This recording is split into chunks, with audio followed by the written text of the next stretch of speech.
Mark Noble interview, West Ham has been my life, I'm going to miss it terribly. Mark Noble has come a long way since, as a kid from Canning Town, he used to wait until the steward was looking the other way before ducking under the gate at Upton Park and then losing himself in the West Ham crowd.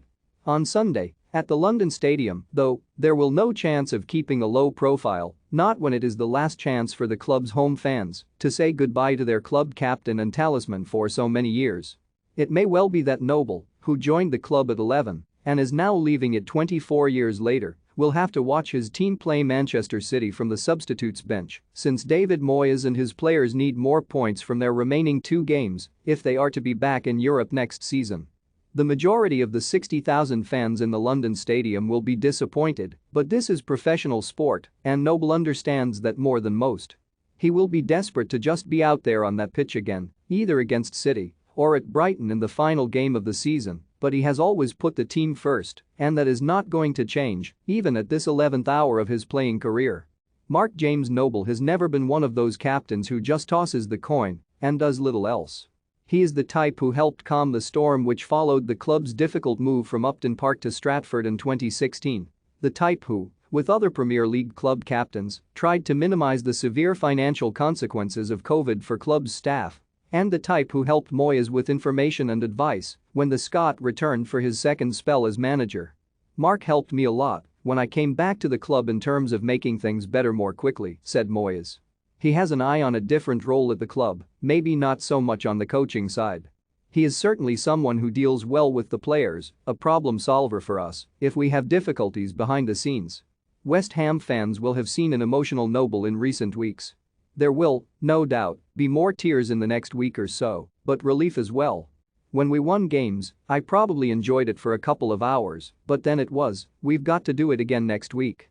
Maybe some players are different, but that's how I was, he tells Standard Sport. There were times where I'd be sitting in the house and my wife, Carly, would say, "It's like you're not even here." The amount of times when we've been in tough situations and I've been embarrassed, really. I didn't want to go to a restaurant or even the petrol station because I am West Ham and everyone knows that. West Ham has been my life since I was 11 and I'm going to miss it terribly. My son, Lenny, is in the academy, so I will get my fix there. I honestly don't know what I am going to do, but I wanted to finish on my terms and I will take some time to enjoy the family. Noble played at every England international age group level except the senior side and was a regular in every West Ham team under 8 different managers, 9 if you count both of Moyes' tenures.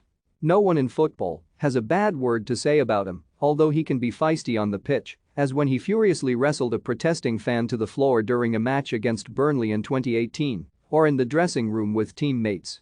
"Yes, I've had fights and arguments," he recalls.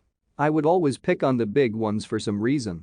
I've had fights with Marko Arnautovic and I love him to bits. Angelo Ogbonna nearly killed me, threw his phone at me, and Michail Antonio grabbed me by the hair once after I hit him with a bad tackle, but I have great relationships with them all. The biggest compliment I can give Declan is that he is a better person than he is a player. Sometimes I've done it on purpose to get a reaction. I always shake their hand afterwards because you're going to need each other next week." Noble has lived the dream of playing for the club I support, but this season, as he has begun to wind down, the armband has frequently been passed to Declan Rice. "I have incredible respect and even love for Declan. He says he has a fantastic family behind him and is one of the best in the world right now. The biggest compliment I can give him is that he is a better person than he is a player." Rice will surely appreciate that typically generous endorsement from his captain and mentor. As compliments go, they do not come much better than that.